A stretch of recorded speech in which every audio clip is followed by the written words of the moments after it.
موچە و بوجە و سنوور یەکێکن لە دیاریترین و زەقترین کێشەکانی نێوان هەرێم و بەغدا.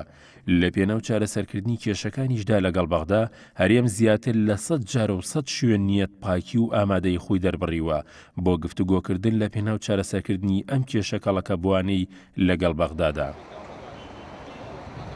چاودێرانی سیاسی و مامۆسایانی زانکۆش لە بەرامبەر ئەو شوڵ هەڵکێشانەی بەختاشدا کە بەرامبەر هەرێم گرتوێتیە بەر دەڵێن پێویستە سەرکردایەتی سیاسی کورد پێشەموو شتێ بیر لە دروستکردنی سیاسەتێکی گشتگیر لە نێو ماڵی خۆیدا بکاتەوە و چاویش بە ئەدای کارکردنی خۆیدا بخشێنێتەوە و هەرچی زووشە لە بری تۆی و دووبەرەکی و فرەڕایی یەکدەنگی و یەکگوتاری بەرهەمبێنێت لە هەرێمی کوردستاندا.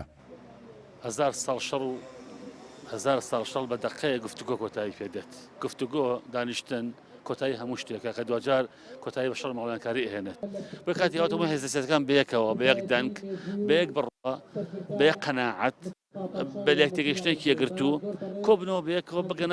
بگەنە پێشنیارێک کۆمەڵ پێشنیار بگەنە کۆمەڵێک ئاڕا ئەو ئاڕانە کۆیان کاتەوە بەمە بگەڕێنە بۆ بەخا. بەڕای چاودێرانی سیاسیش هەوڵەکان بۆ چارەسەرکردنی کێشەکان و مانەوەیان وە خۆی بەبێ چارەسەرکردن ئەم هەویرە ئاوی زۆری ویستووە کە بەڕای ئەوان نەدەبوو ئەم دۆخە لە نێوان هەرێم و بەغدادا ئەوەندەی بکێشایە چونکە مانەوەی دۆخەکە بەم شێوەی ئێستا زیان لە ناوبانگی هەردوو لادەگەیەنێت. کوردیش لەم نێوەندەدا زیاتر لە بەغدا زیانی بەردەکەوێت وەک خۆشیان دەڵێن گەرگوشاری نێودەوڵەتیەکانیش لەسەر بەغدا زیاتر نەکرێن ڕەنگە لەم کاتەدا بەغدا هەروە بە ئاسانی نەیاتە ژێرباری ڕێکەوتن و گفتوگۆکردنەوە لەگەڵ هەرێمدا. هیوادارین کە لەو ماوەی پێش بگاتە ساڵی تازە لایەنەکان لەگەڵ حکوومەتی عێراق کۆ ببنەوە و ئەو کێشەواریشانەی هەیە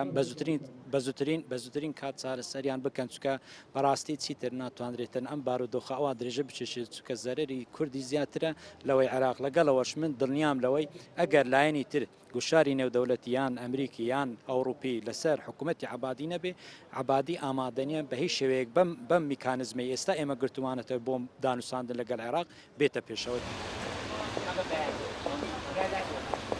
شەقام و فەرمانبەران و سیاسیەکانی هەرێم دەڵێن بەغدا لە قسە و لێدوانەکانیدا بەرامبەر بە موچەی فەرمانبەران و شایستە دارایەکانی هەرێمدا زیاتر لە 170 ڕەوانە کردووە بە مەشلای خۆیەوە کۆتایی بەکۆی گرفتەکانی هێناوە لەگەڵ هەرێمدا بەڵام ئەوەی بەلای هەرێمەوە گرنگە ئەوەیە بەغدا هەڵوێست و نیەتەکانی لە قسە و دروشمەوە بگۆڕێت بۆ کردار بۆ ئەوەی بە هەردوو لاوە پەڕەیەکی نوێی سیاسی لە نێوان هەرێم و بەغدادا هەڵبدرێتەوە تا لەو ڕێیەوە کۆتایی بەگشت گرفت و ململانەی سیاسیەکان بهێنرێت و بە هەردوو لاشەوە کار بکرێت لە بنیادنانەوەی عێراقێکی نوێدا. گۆران سێنووری، گەلی کوردستان، سلێمانی.